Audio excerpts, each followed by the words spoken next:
La verdad que hacer uso de la palabra para hablar de una figura como esta, que es la del arrepentido, donde vemos muchas bancas vacías, una figura que está relacionada íntimamente con la posibilidad de que algunos pactos de silencio sean rotos y muchos diputados no están presentes.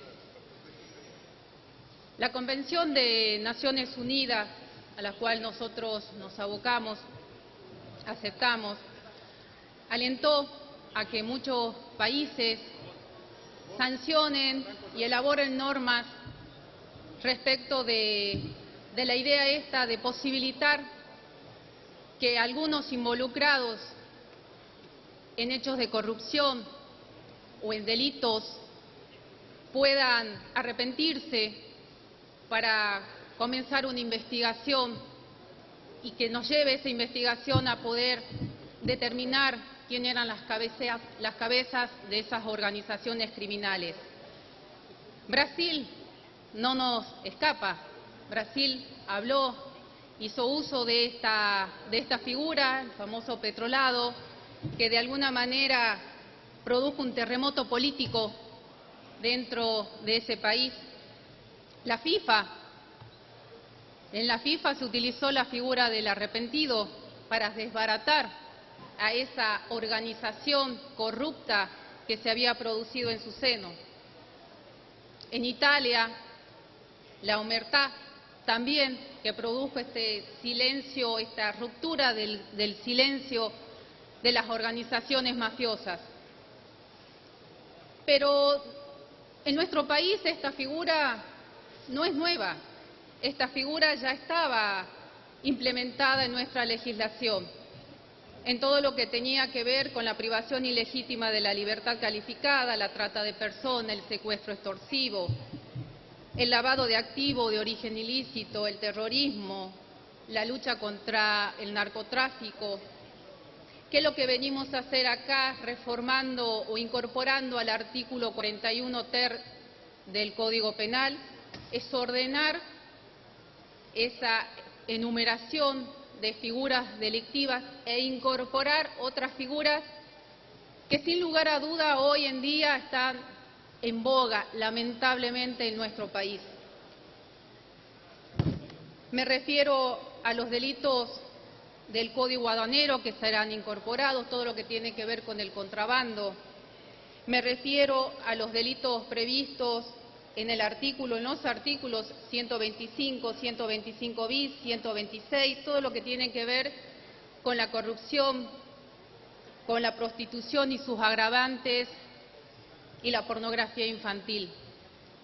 Me refiero también a los delitos previstos para las asociaciones ilícitas, para la ampliación de aquellos delitos que se refieren al orden económico y financiero.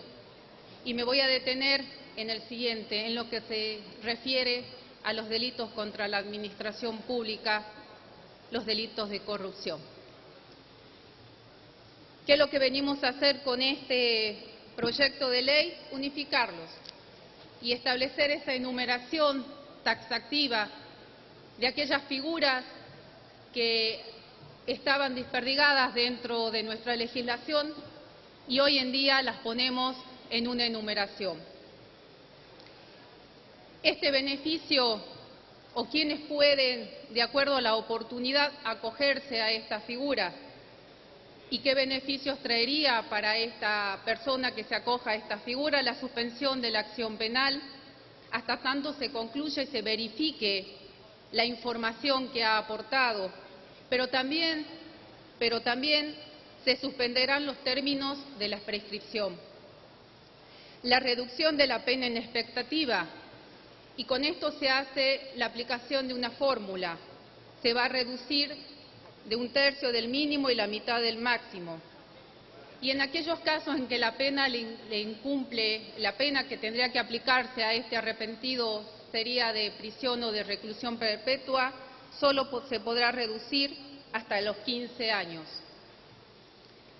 Todo esto está supeditado a condiciones fundamentales, que se debe brindar información haciendo referencia a las personas, a los delitos, con una pena igual o mayor a la pena prevista en el delito que se le imputa a ese arrepentido. Los datos o la información van a contribuir a evitar, a impedir el comienzo, la permanencia, la consumación de los delitos, a esclarecer el objeto de la investigación, a revelar la identidad o el paradero de los partícipes de estos delitos. Se va a aportar datos que posibiliten un avance en la investigación de los delitos que se están llevando a cabo. Se va a poder determinar el paradero de las víctimas que en algunos casos están privadas de su libertad. Se podrá averiguar el destino de los efectos, de los productos, de las ganancias objeto de estos delitos. En concordancia con esto se tendrá en cuenta lo establecido en el artículo 5 de este proyecto. Para quien de estos datos se tendrá los beneficios y deberá considerarse el tipo y el alcance de la información brindada, la utilidad de la información aportada para alcanzar las finalidades previstas, el momento procesal en el que el imputado brinda esa información, la gravedad de los delitos que al imputado le corresponde y esclarecer o impedir que estos sucedan, la gravedad de los hechos que se le atribuyen y la responsabilidad que le correspondería a cada uno. ¿En qué oportunidad pueden llegar a hacerlo? Durante la sustanciación del proceso o luego de la sentencia condenatoria durante la ejecución de la pena. Este acuerdo de colaboración tiene requisitos que también están establecidos dentro de la ley, señor presidente. Artículo 7. Se va a celebrar este acuerdo en forma escrita. Tendrá que estar expresamente determinada los hechos que se le atribuyen, el grado de participación que se le atribuye a este arrepentido, el tipo de información que va a proporcionar, otorgando que lo realice en forma precisa, que establezca tiempo, modo, lugar de los hechos a los cuales él brinda esa información, teléfonos, si hubiese teléfonos en donde podrían facilitar con el uso de la tecnología ahora datos que se pueden llegar a investigar con estos medios informáticos, la información financiera o la identificación de los mismos, las transferencias de fondos ilícitos, en fin, toda la documentación necesaria para esclarecer estos hechos y el beneficio concreto que se le va a otorgar a cambio de la colaboración que este imputado está dando. Sin lugar a dudas, estamos haciendo que esta información que se otorgue esté dentro de los parámetros legales, porque ese acuerdo que vaya a firmar el imputado, que se acoja a la figura del arrepentido, tiene que ser, como lo dije anteriormente, escrito en presencia del imputado, con la presencia de su defensor, y eso garantiza y legaliza esta información que se está otorgando, y con el fiscal. Este acuerdo será posteriormente homologado por el juez, que valorará también la información que se ha otorgado y valorará que el arrepentido entienda y comprenda el alcance que tiene este acogimiento.